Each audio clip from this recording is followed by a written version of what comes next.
To, to accept this motion would simply set us back. Accurately just mentioned, recent studies are showing that young athletes and high school kids are using performance-enhancing drugs to a lesser degree. To legitimize performance-enhancing drugs in sports, I feel would send the wrong message to young athletes.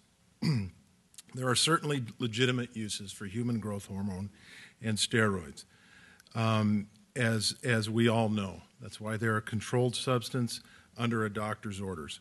But to hit a baseball further or to run a 100-yard dash faster is not the reason and the legitimate use of these drugs. Dr. Fost mentioned that at one point in time there were 6% that were using performance-enhancing drugs in the major leagues. It really makes my point exactly.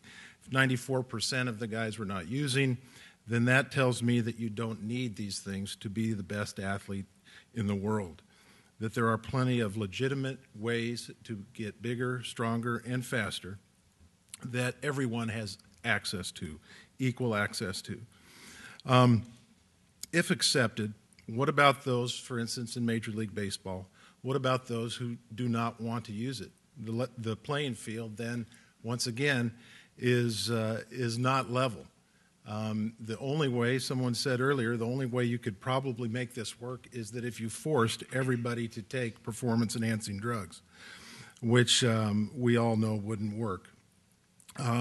People do not want to see, I would argue the point that people do not want to see performances based on false premises that it is their ability athletically or psychologically or mentally alone that if it's being enhanced, people do not accept that.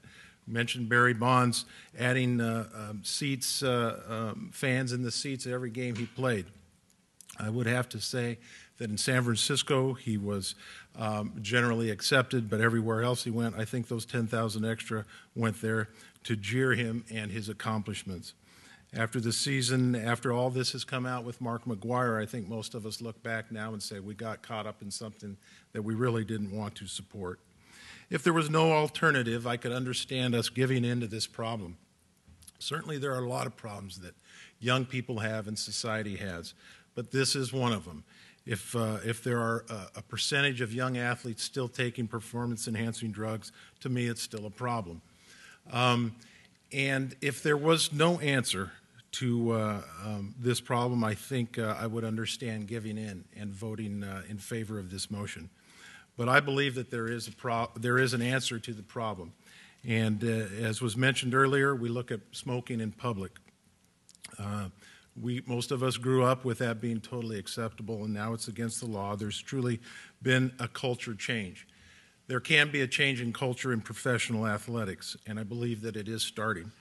We need better testing, harsher punishments, and people will decide not to get involved with performance-enhancing drugs.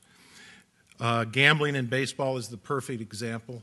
The culture of professional baseball players is the one thing they know, and one thing they learn from the minute they sign a professional contract is that if you gamble on the game in any way, shape, or form, your career will be over. My understanding is, I don't have any statistics to show this, but once one of the greatest hitters is kicked out of the game because he gambled on the sport, that reinforced the culture in baseball that you don't gamble on baseball. I believe we can change the culture, and to accept this motion really would set us back for the progress that we have made.